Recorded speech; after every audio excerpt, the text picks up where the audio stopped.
I pulled into my driveway after 2 weeks away, exhausted from the red-eye flight from Vancouver. My mother had suffered a stroke, and I'd been at her bedside through the worst of it. She was stable now, thank God, but I was desperate to get home to Margaret, my wife. She has early onset Alzheimer's, and 2 weeks apart felt like an eternity. The house was dark. That struck me as odd. It was only 8 in the evening, and Margaret usually kept the living room lights on. I grabbed my suitcase from the trunk and headed to the front door, fumbling for my keys. That's when I heard it. A faint thumping sound, rhythmic and desperate, coming from somewhere inside the house. My heart stopped. I shoved the key in the lock and burst through the door. The sound was clearer now. Someone was banging on something, and there was a muffled voice, hoarse and weak. It was coming from below, from the basement. I dropped my suitcase and ran to the basement door. It was locked from the outside, padlocked with a heavy-duty lock I'd never seen before. The thumping grew louder, more frantic. "Margaret!" I shouted, my hands shaking as I searched for something to break the lock. A cry came from the other side, weak, desperate. My wife. I ran to the garage, grabbed a crowbar, and pried that lock off in 3 violent yanks. The door swung open, and the smell hit me first. Urine, sweat, and something sour. I flicked on the light and nearly collapsed. Margaret was at the bottom of the stairs, filthy, trembling, her nightgown stained and torn. Her face was gaunt, her lips cracked and bleeding. She looked up at me with eyes that didn't quite recognize me at first, confusion and terror mixing in her expression. "Thomas," her voice cracked. Is that really you?" I was down those stairs in seconds, scooping her into my arms. She weighed almost nothing. How long had she been down here without food, without water? "I'm here, sweetheart, I'm here, I've got you." I carried her upstairs, my mind racing. Who did this? How did this happen? I laid her on the couch and grabbed my phone, dialing 911 with trembling fingers. As I gave our address to the dispatcher, I looked around the house. Everything seemed different. Furniture had been moved. There were boxes stacked in the corner I'd never seen before. Margaret's pill organizer was gone from the kitchen counter. The paramedics arrived within minutes. As they checked Margaret's vitals, severely dehydrated, malnourished, early signs of hypothermia, despite it being September, I stood there in shock, trying to piece together what had happened. "Sir, when did you last see your wife?" one of the paramedics asked. 2 weeks ago. I left her with our daughter. Jennifer was supposed to stay with her while I was in Vancouver. My mother had a stroke, and my voice broke. "Jennifer did this?" The paramedic exchanged a glance with her partner but said nothing. They loaded Margaret onto a stretcher. I rode with her in the ambulance, holding her hand, whispering that she was safe now, that I was sorry, so sorry I'd left her. At St. Michael's Hospital, they admitted her immediately. A nurse pulled me aside while the doctors worked. "Mr. Holloway, I need to ask, has your wife been locked in that basement for the entire 2 weeks you were away?" The question hit me like a freight train. 14 days. My Margaret, trapped in that cold, dark basement for 14 days. "I don't know," I whispered. "I just found her like that." A police officer arrived an hour later. His name was Detective Morrison, Toronto Police Services, Elder Abuse Unit. Yes, there's actually a specialized unit for this. I sat in the hospital waiting room and told him everything. "I'm Thomas Holloway. I'm 65, retired from a career in civil engineering. My wife Margaret is 63. She was diagnosed with early-onset Alzheimer's 2 years ago. It's been progressing slowly, but she can still do most things with reminders and routine. She knows who I am. She knows our daughter. She just gets confused sometimes, forgets where she put things, loses track of time. Our daughter Jennifer is 38. She's a CPA at a mid-sized firm in downtown Toronto. She married Kyle 3 years ago. Kyle calls himself a business consultant, but I've never been entirely clear on what he actually does. He's always talking about cryptocurrency, NFTs, passive income streams. I never liked him, if I'm being honest, but Jennifer seemed happy, and that's what mattered. 2 weeks ago, my mother in Vancouver had a stroke. My sister called me in a panic at 3 in the morning. I booked the first flight out. Jennifer volunteered immediately to stay with Margaret while I was gone. "Dad, don't worry about a thing," she'd said. "I'll take care of Mom. You just focus on Grandma." I was grateful, relieved even. Jennifer knew her mother's routines, knew where all the medications were, knew how to handle the confusion and the sundowning that came with the disease. I called every day from Vancouver. For the first week, Jennifer answered, "Mom's fine, Dad. We're watching her favorite shows. I'm making sure she eats. Don't worry." But during the second week, the calls went to voicemail. She texted instead, "Sorry, busy with Mom. She's good. Call you later." But she never called back.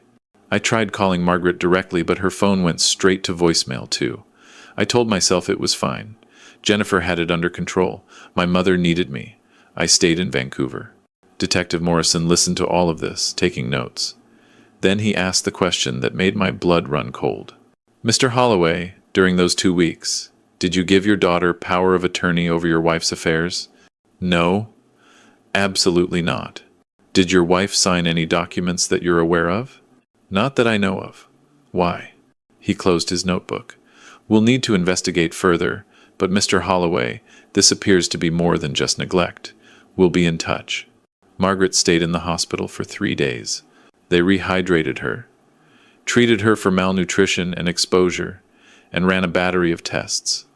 She kept asking where Jennifer was. "Where's Jenny? She was just here. She was making me lunch." "No, sweetheart, she wasn't." On the second day, while Margaret was sleeping, I went home to look around more carefully. I needed to understand what had happened. What I found made me physically ill. The basement door had been padlocked from the outside. There was a bucket in the corner. That's what Margaret had used as a toilet. A thin blanket on the concrete floor. No food. No water. The light bulb had been removed from the socket. My wife, who sometimes forgets what day it is, but who can still laugh at silly jokes and loves watching the Blue Jays play, had been locked in darkness for 2 weeks. Upstairs, I found more disturbing evidence. Jennifer's laptop was still on the kitchen table, password conveniently saved. I'm not proud of what I did next, but I looked through her files.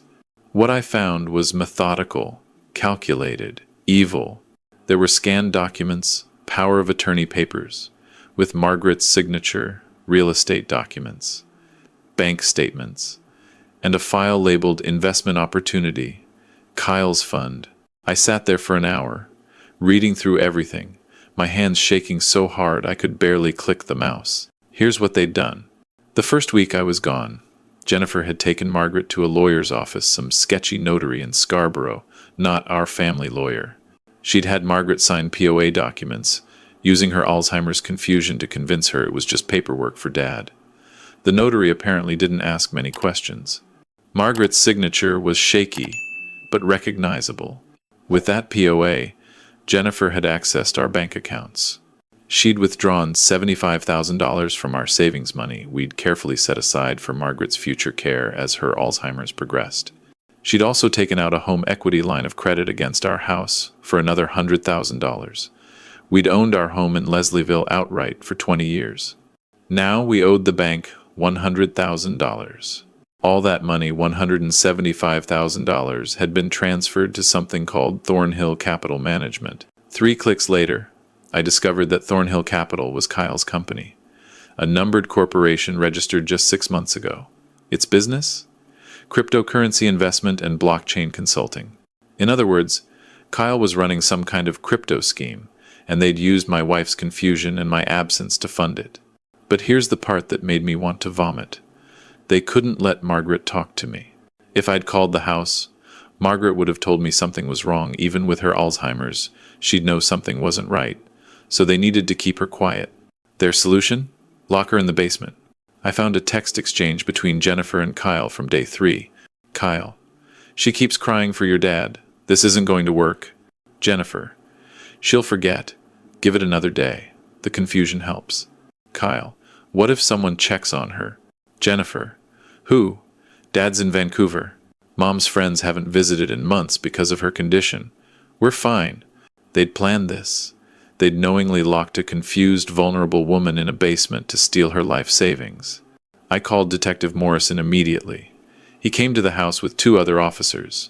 I showed them everything: the laptop, the documents, the text messages, the state of the basement. "Mr. Holloway," Morrison said carefully, "this is elder abuse, financial exploitation, and unlawful confinement. We'll need your wife's testimony when she's able, but there's more than enough here for charges. Where's my daughter now? I asked. We don't know yet. Do you have an address for her? I did. Jennifer and Kyle lived in a condo in Liberty Village, about 20 minutes away. Detective Morrison made a call, and within an hour, officers were dispatched to their address. They weren't there. But what the officers found in that condo would lead to even more charges. The place was nearly empty. Furniture was gone. Closets cleaned out. But in the trash, and this is where they got sloppy, officers found bank statements, paperwork for one-way tickets to Portugal, and a printed email from a property management company in Lisbon about a 6-month rental.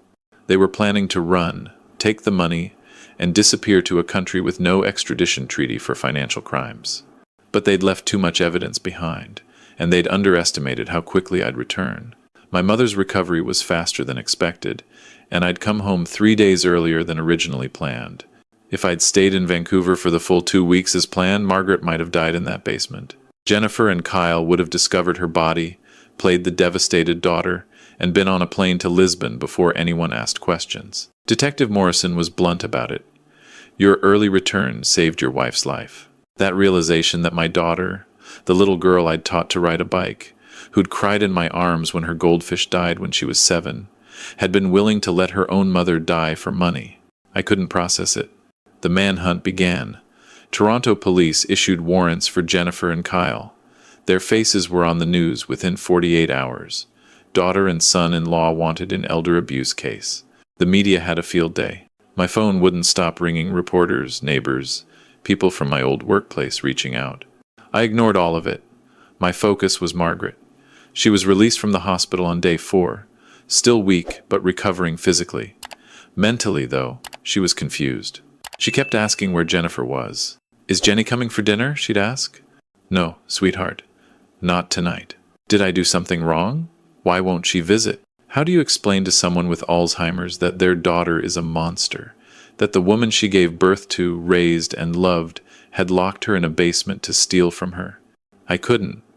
So I just held her hand and said, Jenny's busy right now, but I'm here. I'm not going anywhere.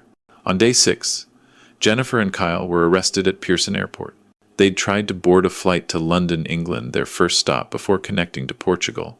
Border services flagged them immediately. Detective Morrison called me within the hour. We've got them. They're in custody. I felt nothing.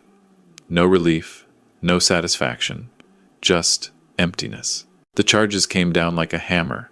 2 counts of elder abuse, 2 counts of financial exploitation of a vulnerable person, 2 counts of unlawful confinement, 2 counts of fraud over $5,000, and 1 count of forgery related to the POA documents. Kyle faced additional charges related to his investment fund, which turned out to be, surprise, a Ponzi scheme. He'd taken money from at least 30 other investors, all elderly or vulnerable people, promising 40% returns on cryptocurrency trades that never actually happened. He was just shuffling money around, paying old investors with new investor money. Classic fraud. The Crown attorney assigned to the case, a sharp woman named Patricia Chen, met with me a week after their arrest. She laid out the case in detail. Mr. Holloway, this is one of the most egregious elder abuse cases I've seen in my career. The premeditation, the exploitation of your wife's cognitive condition, the financial devastation they caused, this is serious. We're pushing for maximum sentences. How long? I asked. Elder abuse with unlawful confinement, combined with the financial exploitation? We're looking at 8 to 12 years for Jennifer, 10 to 15 for Kyle because of the additional fraud charges. And the money? Patricia's expression softened. That's going to be harder. Kyle's fund is bankrupt. The money is gone, spent, moved offshore, or paid to early investors to keep the scheme running. We'll pursue restitution orders, but I want you to be realistic about recovery. In other words, the $175,000 was gone. Our savings, our home equity, vanished into Kyle's crypto scam. I asked the question that had been haunting me. Did she know? Jennifer, did she know what Kyle was doing was fraud? Patricia opened the evidence file. Based on the emails and texts we've recovered, yes, she knew. She helped him recruit investors, including two of her co-workers from her accounting firm. She created fake financial statements for the fund. She was an active participant. My daughter wasn't a victim of her husband's scheme. She was a co-conspirator. The bail hearing was painful. Jennifer's lawyer argued for release, pending trial, no criminal record, ties to the community, low flight risk despite the Portugal thing. The Crown argued the opposite, clear flight risk, destruction of evidence, ongoing danger to Margaret. The judge sided with the Crown. Bail denied. Jennifer and Kyle would remain in custody at the Toronto South Detention Center until trial. I attended that hearing. I sat in the back row and watched my daughter, in an orange jumpsuit, plead with the judge for release. She cried. She apologized. She said she'd made a terrible mistake. When she saw me, she tried to mouth something. "Dad, please." I stood up and walked out. I couldn't look at her. The criminal case moved forward, but I wasn't content to wait for justice from the courts alone. I hired a lawyer, Christopher Walsh, a partner at a firm that specializes in elder law and estate litigation. His advice was clear. "Thomas, you have grounds for a civil suit. Sue them for everything they've taken, plus damages for what they put Margaret through. Even if they don't have assets now, they might in the future, inheritance, earnings, property. Lock it down." I filed suit 2 weeks later. Jennifer Holloway and Kyle Morrison, defendants. Claims: financial exploitation, intentional infliction of emotional distress, conversion, breach of fiduciary duty. Damages sought: $175,000 in stolen funds, plus $200,000 in additional damages for Margaret's suffering. But there was more to do. I contacted the College of CPAs of Ontario. Jennifer had used her credentials as an accountant to lend legitimacy to Kyle's scheme.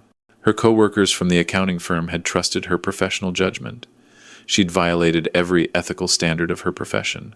I filed a formal complaint. Within a month, Jennifer's CPA license was suspended pending the outcome of the criminal trial. If convicted, she'd be permanently disbarred. She'd never work as an accountant again. That should have felt satisfying. It didn't. It just felt necessary. The months that followed were a blur. Margaret's Alzheimer's worsened stress, accelerates cognitive decline, her neurologist told me. She stopped asking about Jennifer, which was somehow worse than the questions. It was like her brain had erased her daughter as a protection mechanism. I hired a full-time caregiver to help with Margaret while I dealt with the legal proceedings. The bills were piling up: medical expenses, legal fees, the mortgage payments on the HELOC we never wanted. We were drowning financially, and the people responsible were sitting in jail awaiting trial. The preliminary hearing happened in January, 5 months after Margaret's rescue. I testified. I walked the court through finding Margaret, through discovering the documents, through realizing what they'd done. Jennifer's lawyer tried to paint her as a victim, too manipulated by Kyle, desperate for money, suffering from her own mental health issues. It was garbage, and the judge saw through it. "Miss Holloway," the judge said, "you are a trained accountant. You understood exactly what you were doing. You exploited your mother's cognitive vulnerability for financial gain. There is no mitigating factor that excuses that." The case was bound over for trial. Trial date set for June, 8 months after the nightmare began. But before the trial, something unexpected happened. Kyle's lawyer approached the Crown with a deal. Kyle would plead guilty to all charges and cooperate fully in testifying against Jennifer in exchange for a reduced sentence. He'd testify that Jennifer had been the mastermind, that she'd planned the whole thing, that he'd just gone along with it. It was a coward's move, throwing his wife under the bus to save his own skin. But Patricia Chen called me to discuss it. If Kyle testifies, we have an airtight case against Jennifer. His testimony, combined with the evidence, guarantees a conviction and a strong sentence. What do you think? Will he serve time? I asked. Yes. We're offering 8 years, with eligibility for parole, after serving 2/3. He'll be in prison for at least 5 years, realistically longer. And Jennifer? Without the deal? She'd face trial, and there's always risk with a jury. But with Kyle's testimony, we'd push for the maximum 12 years. I thought about Margaret, still asking sometimes why Jenny doesn't call. I thought about those 14 days in the basement. I thought about the life savings, gone. The home equity, gone. The trust, gone. Take the deal, I said. Kyle pleaded guilty in February. The sentencing hearing was brief. He expressed remorse. I'm sure his lawyer wrote every word. The judge was unimpressed. Mr. Morrison, you participated in a scheme that targeted vulnerable elderly individuals, including your own mother-in-law. You prioritized profit over human dignity. 8 years in federal prison. 1 down. Jennifer's trial began in June. It lasted 3 weeks. The Crown presented the evidence, the POA fraud, the bank transfers, the basement, the texts planning the Portugal escape. They called Margaret to testify. That was the hardest day of my life. Watching my confused, diminished wife try to explain what had happened to her.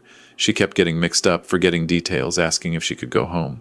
Jennifer's lawyer tried to use that confusion to suggest Margaret couldn't be a reliable witness. But then the Crown played the video. The police had taken video of the basement the day they'd executed the search warrant.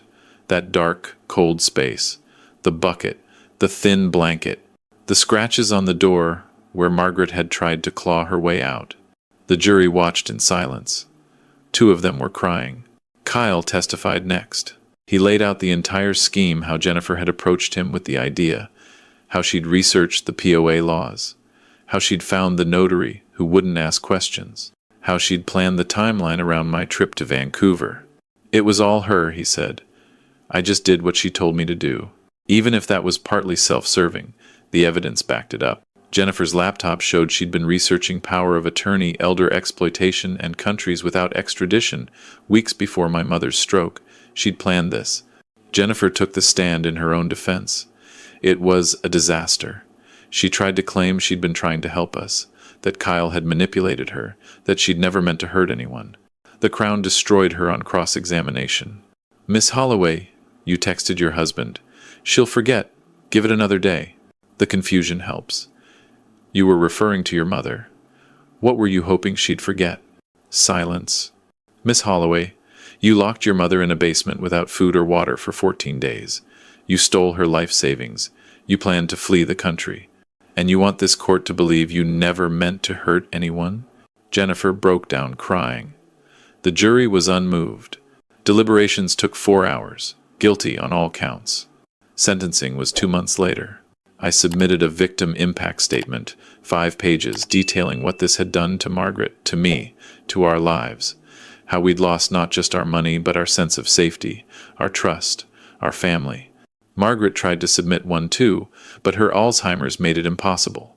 Her neurologist submitted a letter instead, documenting how the trauma had accelerated her cognitive decline. The judge read through everything. Then she looked at Jennifer. Miss Holloway, you are an educated, intelligent woman. You understood the vulnerability of your mother's condition, and you exploited it without conscience. You betrayed not just her trust, but every standard of human decency. This court sees no mitigating factors. Jennifer Holloway, you are sentenced to 12 years in federal prison. I exhaled. It was over. But it wasn't. Not really. The civil suit settled a month later. Jennifer and Kyle were jointly liable for $375,000. Of course, they don't have that money.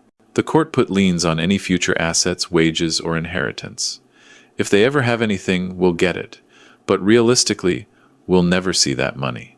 The restitution order from the criminal case says they owe us $175,000 plus interest. Again, good luck collecting. The house we managed to refinance the HELOC into our mortgage, but we now have payments for the first time in 20 years. We'll be paying this off for the rest of our lives. Margaret's care costs are climbing as her Alzheimer's progresses. Insurance covers some of it, but not all. I'm looking at possibly selling the house within a few years to afford memory care.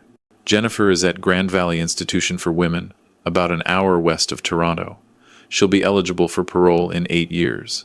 Kyle is at Joyceville, a medium-security prison near Kingston. His parole eligibility is in 5 years. I haven't visited. I won't visit. As far as I'm concerned, I don't have a daughter anymore. People ask me sometimes if I regret pursuing the charges so aggressively, if I wish I'd tried to work it out as a family, if I think 12 years is too harsh. Here's what I tell them. Jennifer locked her confused, terrified mother in a basement for 2 weeks. She stole everything we'd saved to care for Margaret in her final years. She planned to let Margaret die and flee the country with the money. She did all of this knowingly, calculatedly, without conscience. 12 years isn't too harsh. It's mercy. Margaret doesn't understand where Jennifer is. Sometimes she still asks. I tell her Jennifer is away for work. It's easier than explaining the truth to someone who won't remember the explanation anyway. Last month, Margaret forgot who I was for the first time. She looked at me, really looked at me, and asked who I was and what I was doing in her house. It only lasted an hour before she recognized me again. But it's begun. The final stage.